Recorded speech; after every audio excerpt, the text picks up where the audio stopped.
Hello, welcome to Today in History. My name is Sotonye Afiasimama. If you're here for the first time, you're very welcome. Thank you for dropping by. I hope you find this information I'm about to dispense today useful and interesting. And if you are returning, thank you for your support. If you're a subscriber, very big thank you. Right, let's get cracking. Let us roll back the blind to the year 1415. So we're going 605 years ago. This painting here commemorates what is now known as the Battle of Agincourt. So on this day, the English triumphed over the French at Agincourt. The British or the English were led by Henry V, who scored a decisive victory over the French during the 100 Years' War, paving the way for further English conquests and successes. So that's a painting commemorating this battle which took place on this day in 1415. Again, it's the Battle of Agincourt, 1861. On this day, the first telegram pictured here was sent. So in the first half of the 19th century, Samuel F.B. Morse's telegraph began to tame America's vast distances, allowing people to communicate instantly as long as they were in the same geographic area. It wasn't until 1861, however, that people on different coasts would be able to connect via telegram. The first transcontinental telegraph system was completed on October 24th, so essentially 24 hours before the first telegram was sent. So it was completed on October 24th, 1861 by the Western Union Telegraph Company. Obviously, you can see the Western Union Telegraph envelope here, or what looks like an envelope. Probably not, maybe the message was on the other side. Anyway, so it linked the telegraph networks of the East and West in Salt Lake City. Stephen J. Field, the Chief Justice of California, sent the first cross-country message on the new line on October 25th, which is today, 1861. And it was addressed to President Abraham Lincoln in Washington, D.C. In his message, Field told Lincoln he thought the new link would help the Western states stay loyal to the Union during the Civil War. So, this is the message. Here's a text. It says, in the temporary absence of the governor of the state, I am requested to send you the first message which will be transmitted over the wires of the telegraph line which connect the Pacific with the Atlantic states. The people of California desire to congratulate you upon the completion of the great work.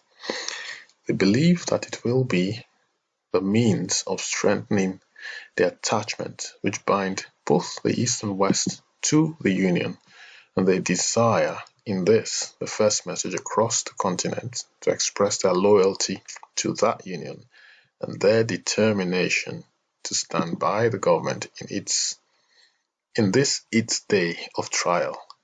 They regard that government with affection and will adhere to it under all fortunes. So that was a message that was sent to Abraham Lincoln by the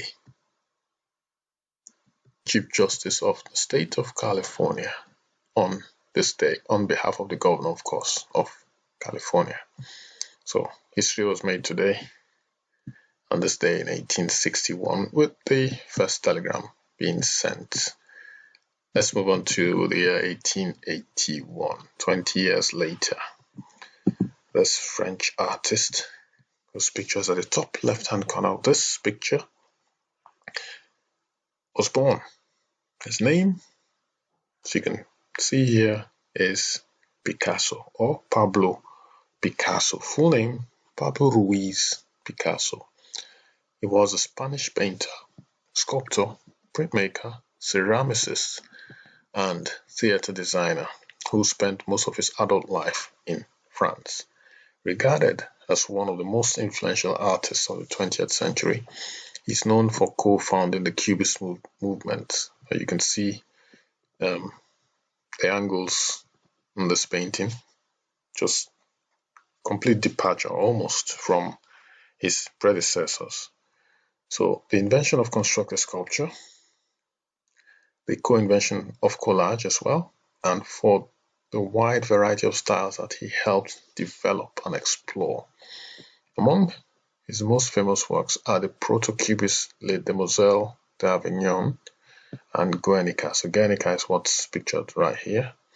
And Guernica, what was it about? It was about, he was portraying the bombing of a town called Guernica by German and Italian air forces during the Spanish Civil War. So Guernica, as you can see at the bottom, was made in 1937. I'm going to show you some more. So some of his art. Here you can see a ceramic sculptural piece. Looks like a verse to me. And the man himself in full, Pablo Picasso. So that's Pablo Picasso, born in 1881 on this day. He died in 1973. Let's move on to the year 1940. So on this day, this man pictured here, self-explanatory. This book is titled America's First Black General, Benjamin O. Davis Sr., 1880 to 1870. The introduction is by his son, who I'll show you in a few minutes. His son's name is Benjamin O. Davis Jr. So it's written by Marvin E. Fletcher. So he became the first black general in the U.S. He was the father of Air Force General Benjamin O. Davis Jr., pictured right here. So that's a painting of his son, who is also an army man. It's an Air Force General. So last but not least,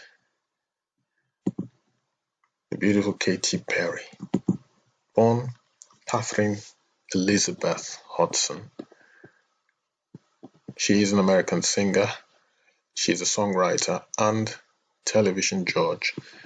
So after singing in church during her childhood, she pursued a career in gospel music as a teenager. Perry signed with Red Hill Records and released her debut studio album titled Katy Hudson, obviously under her birth name, in 2001, which was commercially unsuccessful. So my own thinking is, okay, first she was just starting out. Yeah, she had been singing gospel music as a teenager, but she was still, not as experienced in don't know if she writes her own songs, but lack of experience could be one of the factors stopping people from being successful when they start, that initial phase. Secondly, it was gospel music. Yeah, there have been a few successful gospel musicians, quite a few actually. But it's a much smaller audience that you're reaching out to. So that could have been a factor. And thirdly, her name, Katy Hudson. Hudson doesn't exactly, maybe he didn't quite agree with people at the time. I think there's a musician now who has that last name who's done quite well for herself. But anyway, she decided to change her last name to Perry, which happens to be the last name of her uncle.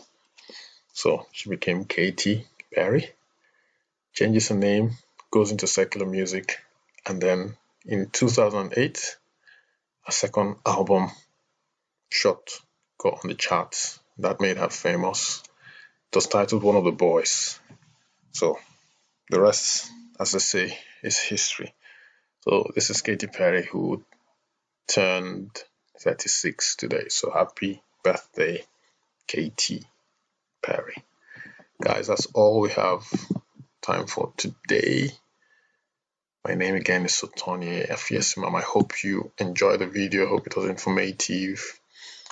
I shall see you tomorrow for another edition of Today in History. Thanks for your support. Give me a thumbs up if you like the video. Share the video with family and friends.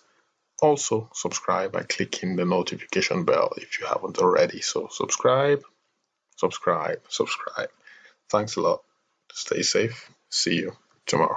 Bye-bye.